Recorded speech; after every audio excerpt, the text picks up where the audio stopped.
Hello, my name is Peter Corcoran, and this is weather briefing number 2 for aviation meteorology.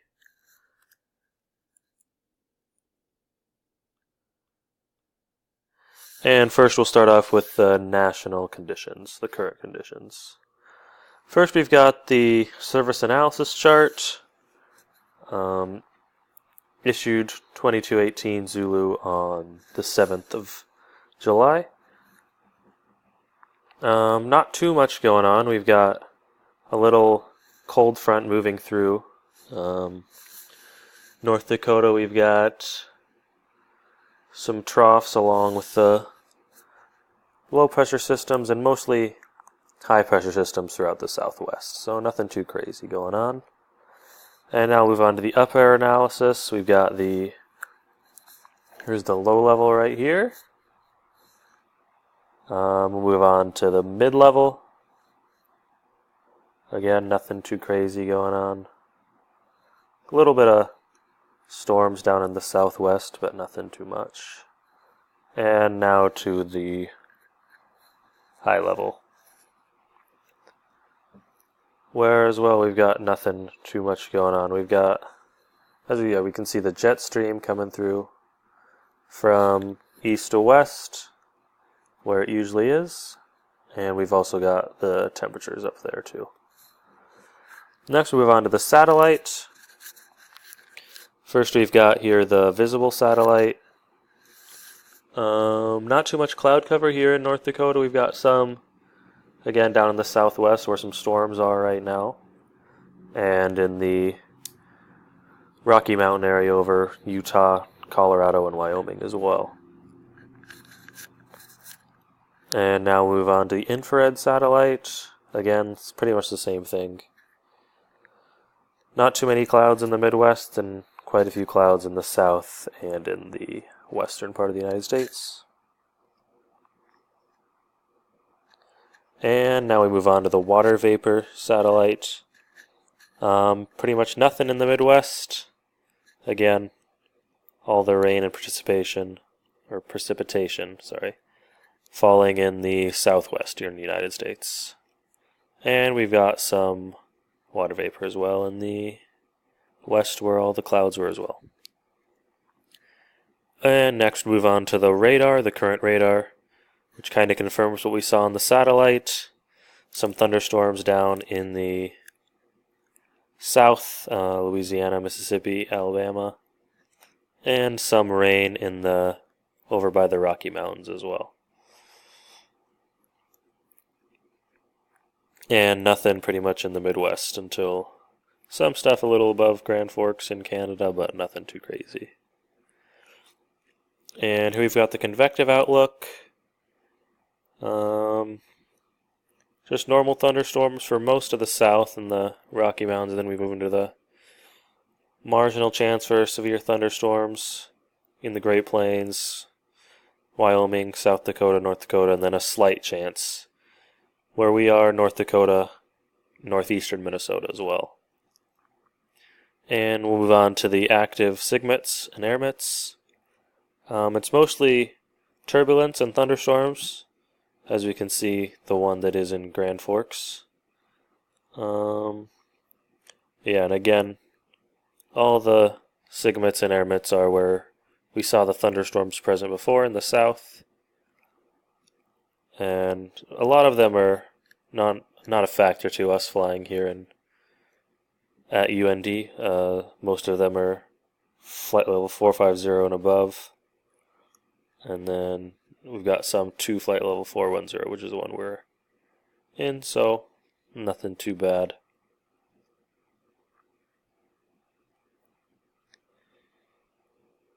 And now we've got the G-Aeromet graphical depiction.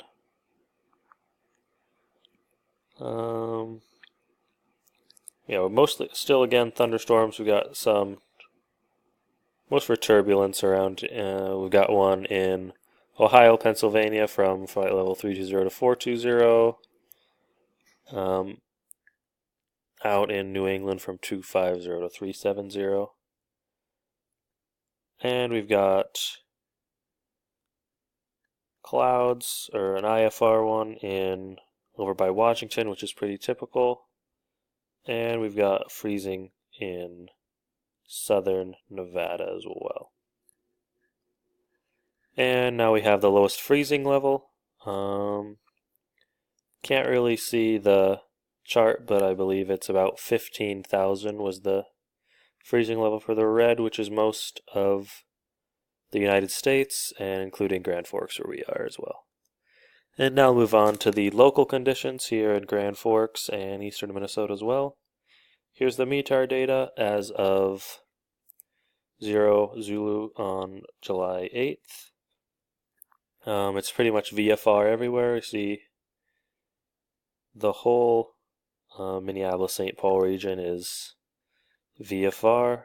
It is a little windy out in eastern Minnesota and Grand Forks, but overall pretty good sky conditions. And move on to the satellite. Again, not too many clouds, a couple over Grand Forks and just west or east of us, but not too much around. And again, for the radar, nothing too much going on in terms of precipitation until later today. And here's the Grand Forks METAR as of 23:53 Zulu. Winds out of the southwest at 14 knots, gusting to 24. 10 statute miles of visibility, clouds 5,000 scattered. Temperature 32, dew point 26. And yeah, pretty much just windy and clear.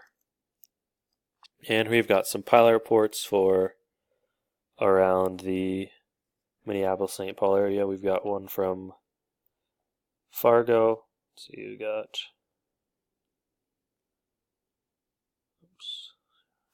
talking about light choppy turbulence from flight level 200 or 200 to 310. Yeah, top at 310. And that's some pilot reports for the area. And now we'll move on to the forecast conditions for the United States. Here we've got the low-level prog chart. You can see up in Grand Forks and eastern Minnesota, you've got moderate or greater turbulence, which is to be expected with the thunderstorms rolling through. And for only areas where it might be a little cloudy, MVFR down in the south. And now I've got the high-level prog charts. Again, thunderstorms in the North Dakota, Minnesota area, which you already knew. And here is the convective outlook for the day 2 convective outlook. Again, we've got marginal chance for severe thunderstorms in Grand Forks, and then a slight chance in central Minnesota as well. And then a marginal chance down in southern Arizona. But just general thunderstorms for most of the United States. And day 3, just general thunderstorms for most of the United States as well. And here are some SIGMETs, and we have here the G airmets. These are valid until 0900 Zulu, and we actually have a airmet for low-level wind shear in southern North Dakota and eastern Minnesota, and just some normal airmets. And we'll move on to the local forecast. Here we have the TAFs. Again, pretty much VFR starting tomorrow after the thunderstorms roll through tonight, so it shouldn't be too bad of a flying day. And we've got the winds aloft data. I think we'll blow up Grand Forks here. So Grand Forks at 6,000 would be winds from the southeast at 15 knots, and pretty warm temperatures at 13. At altitudes, we'll be flying at about 6,000. And here's the graphical depiction for aviation. Valid at 1500 Zulu on July 8th. Let's see, we've got probably some scattered thunderstorms up in the Grand Forks, eastern Minnesota area. And winds look to be much more calm than they were today. And that's it for the weather briefing. Thanks for watching.